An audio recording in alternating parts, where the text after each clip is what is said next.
En el año 1937 se detecta por primera vez el coronavirus en pollos, pero es en la década de 1960 que se aísla por primera vez en humanos y se descubre que este producía resfriado común en los niños, pero no era letal. En la actualidad, estamos ante un agente que sí cobra víctimas, sin embargo este virus no es netamente nuevo como lo hacen ver las noticias. Es así que el día de hoy te contaré la historia cronológica de este patógeno y cómo es que se volvió bastante agresivo. Para las personas que nacieron en el año 90-94, probablemente recordarán ciertos eventos que explicaré en un momento.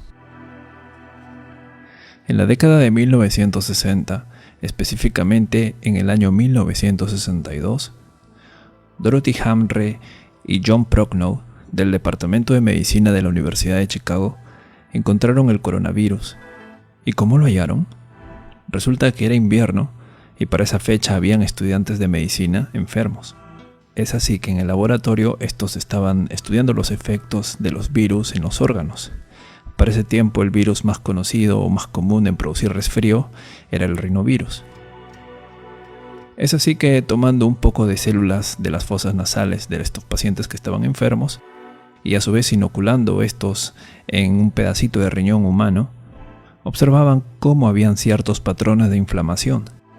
La sorpresa ocurrió cuando en el invierno de 1962, al obtener las muestras de estos alumnos de medicina e inocularlas en el riñón de prueba, encontraron que la inflamación era diferente que el del rinovirus. Con eso ya había indicios de que un nuevo virus se había detectado. No se sabía el nombre, no se sabía lo que era, pero era algo del tracto respiratorio y se podía transmitir de humano a humano. Tras este hallazgo, en el año 1967, Almeida y Tyrrell logran tomarle foto con el microscopio electrónico. De esa forma se descubre por primera vez su estructura de corona. Lo que están viendo son las primeras fotos del coronavirus, que hasta ese momento no tenía nombre. Cabe resaltar que los microscopios convencionales no tienen la capacidad para ver el virus. En cambio, los electrónicos o microscopios de electrones sí los tienen. Bien, siguiendo con la historia, una vez descubierto el virus y con el pasar de los años, se identifican otros grupos de este virus. El gamma coronavirus, que ataca a aves grandes, mamíferos y marinos. El delta coronavirus, que solo ataca a aves.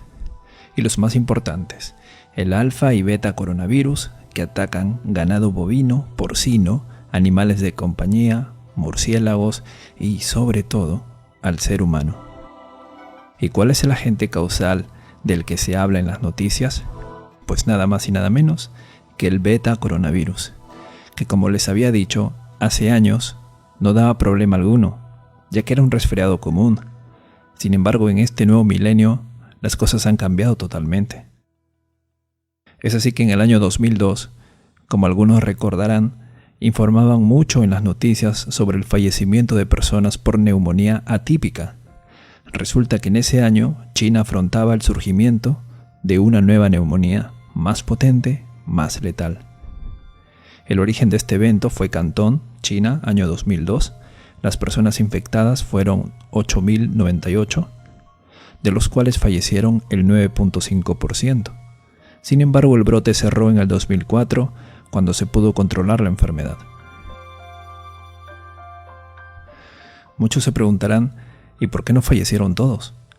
La respuesta es simple, y es que depende mucho del sistema inmunológico de cada persona. El grupo de riesgo o los que llevan la peor parte son los diabéticos, ancianos, niños, personas con defensas bajas y enfermedades crónicas. Otra pregunta que se hace es, ¿y qué es una neumonía típica? Para comprender qué es una neumonía típica, primero hay que saber qué es la neumonía. Y una neumonía, en palabras sencillas, es una inflamación demostrada del tejido pulmonar. Es decir, una persona que tiene fiebre, tos con expectoraciones, a las justas puede hablar, tiene escalofríos, le duelen las costillas y respira rápidamente. Este es un cuadro típico o común de una neumonía por infección bacteriana, por ejemplo. Sin embargo, en el 2002 ese coronavirus producía síndrome respiratorio agudo severo, que en otras palabras serían los mismos síntomas que les acabo de comentar, pero que se da de manera más rápida. Y la persona se asfixia, no puede respirar, además se le suma dolores musculares y fiebres muy altas. Esto fue lo que salía en las noticias ahí por el año 2002-2003. Felizmente pudieron controlarlo, es decir, aislaron a las personas enfermas para que no contagien y les daban tratamiento esperando que se sanen. Sin embargo, hubo como 800 fallecidos. Bien, el siguiente evento ocurre en el 2012 y hasta el día de hoy sigue activo. Se trata del mismo virus, el beta coronavirus, pero esta vez en el Medio Oriente. Por tal razón, el diagnóstico es síndrome respiratorio severo asociado a Oriente Medio o Medio Oriente, que es la misma enfermedad que ocurrió en China en el 2002, solo que esta vez el lugar de origen fue Arabia Saudí, por la misma neumonía típica. Lo que sucede es que en este país no hay un control tan estricto como el que hizo China. Y los medios de comunicación, pues, ni lo han hecho notar, ¿no? Con esto ya tenemos la información de que el virus siempre ha estado, solo que produce una neumonía muy potente y si uno tiene defensas bajas corre mucho riesgo. Pasemos ahora a la parte final, el coronavirus actual. ¿Qué ha sucedido? En primer lugar, se sabe que el virus es del mismo género, o sea, el beta coronavirus. Sin embargo, este ha mutado. Por tal razón es llamado nCoV 2019, es decir, novel o nuevo coronavirus, y entraría a tallar como una enfermedad reemergente. Para que se pueda entender, es como si de repente apareciera el primo del VIH, y ya no solo te baja las defensas, sino ahora te deja calvo, algo así. Por tal razón las autoridades se alarman y tienen que poner en cuarentena a las personas y es necesario crear un ambiente especial. Por tanto, es digno de admirar la labor que está haciendo China para controlar la enfermedad. Algunas personas se preguntan, ¿cómo es que aparecen los virus? La respuesta es simple, y es que el 75% de las enfermedades emergentes o nuevas son una zoonosis, es decir, la transmiten los animales. Por ejemplo, lo más aceptado del VIH es que el virus de inmunodeficiencia del simio fue transmitido al ser humano,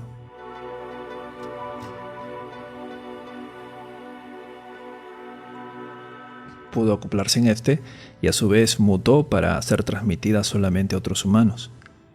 Los virus no tienen vida, son estructuras proteicas que contienen ADN o ARN con la capacidad de alterar otras estructuras celulares. Para ello tiene que haber compatibilidad. Aún así, los virus pueden cambiar su composición constantemente debido al hospedador en el que se encuentran. Es por eso que todos los años, digamos, te da la gripe, salvo que genéticamente seas resistente a estos virus. También cabe resaltar que su tiempo de vida media en el ambiente es limitado. Y por otra parte, el coronavirus es termolábil, es decir, no sobrevive en el calor, tampoco sobrevive al alcohol, dado que su secuencia de ARN se destruye. Para finalizar, hablemos del nCoV. Esto sucede a finales del mes de diciembre, en la zona de Wuhan, provincia de Hubei. De repente varias personas empiezan a padecer de neumonía, de los cuales muchos de estos entraban a cuidados intensivos debido a la intensidad de esta enfermedad, algo que llamó la atención de los médicos. Por tal razón, lo constataron como un brote local y probablemente se trate de una nueva enfermedad. Es así que al hacer las preguntas a los pacientes, estos decían que habían estado en el mercado de pescados y mariscos de Wuhan. Por lo cual, el 1 de enero se cerró ese mercado, y las autoridades chinas informan a la OMS sobre una serie de casos de neumonía de origen desconocido. Cabe resaltar que en el mercado existen animales vivos y humanos que conviven, por tal razón podría tratarse de una zoonosis. El 7 al 8 de enero, tomando muestras de los pacientes enfermos, los científicos encuentran que se trataba de una nueva cepa de coronavirus y fue catalogado como nCoV. El 11 de enero sucede la primera muerte producto de este patógeno. El 12 de enero, China informa la secuencia genética de este virus. De esa manera ya se pueden hacer los primers o cebadores que permiten identificar el virus mediante exámenes de laboratorio. El 13 se notifica el primer caso o persona infectada fuera de China. El 17, Un artículo publicado en el Imperial College de Londres advierte que el número de casos de Wuhan es cerca de 1700. El 20 se confirma que el virus se puede transmitir entre humanos. El 23, la OMS reconoce la emergencia china, pero asegura que es prematuro hablar aún de una emergencia sanitaria a escala mundial. El 24 se confirma el primer caso en Francia. El 25, más de 40 fallecidos y 1000 casos confirmados, además de 56 millones de personas confinadas en la provincia de Hubei, o mejor dicho, puestas en cuarentena. El 28, varios países organizan la repatriación de sus ciudadanos a China.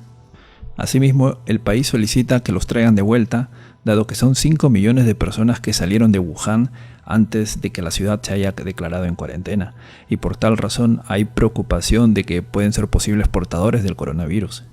Lo que sucede es que algunas de estas personas viajaron por vacaciones de Año Nuevo lunar y otros huyendo de la epidemia. De hecho, gran parte del segundo grupo abandonó la capital de la provincia de Hubei y se dirigió a ciudades vecinas. Aunque el Estado moviliza grandes lotes de materiales y suministros médicos hacia Hubei, las autoridades locales advirtieron que había un gran déficit de estos productos por la cantidad de enfermos que surgen a diario. Ahí salen las noticias esto del hospital construido en 10 días, por ejemplo. El 29 de enero se confirma que la epidemia, o pandemia ya en este caso, supera la cantidad de casos registrados durante la epidemia del 2003, que fueron cerca de 8.000 personas.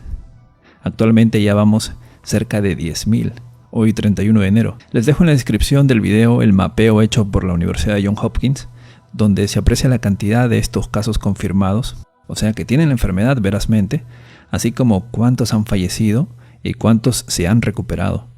El 26 de enero habían cerca de 3.000, ahora ya hay casi 10.000, y probablemente seguirá subiendo. Y por último, el 30 de enero del presente año, la OMS la declara emergencia de salud pública a nivel internacional. Entonces, estimados amigos, estamos bajo una amenaza en la cual se está haciendo todo lo posible para controlarla. Lo mejor que se puede hacer es alimentarse bien para aumentar las defensas y evitar en lo posible contacto con personas con problemas respiratorios y que hayan venido de Asia. Y si la enfermedad ya está en tu país, evitar el contacto con enfermos de carácter respiratorio, dado que la enfermedad se transmite por gotas de saliva o secreciones de pacientes, ya que estos contienen viriones y pueden sobrevivir horas. Si una persona infectada estornuda y se tapa con la mano, su mano está contaminada, y si con esa mano toca un botón, pues lo contamina. Si saludas en la cara a alguien infectado, pues terminas contaminándote la cara. Ojo, si en este momento tienes gripe, digamos, y no has tenido contacto con alguien procedente de Asia, no entras en los casos probables para identificar coronavirus, sino otros tipos, ya sea influenza o rinovirus. Si vas al hospital a solicitar que te detecten coronavirus, es por las puras, porque lo que se espera son pacientes que vengan de Asia, porque serían los casos sospechosos. Espero que se entienda, y que hayan comprendido algo más con respecto a esta enfermedad. Mientras haya un control riguroso en cada país, la enfermedad no avanzará. Y aún así, quienes están en riesgo son los niños, ancianos, personas con defensas bajas. Por eso hay que aumentar las defensas y a cuidarse. Nos vemos.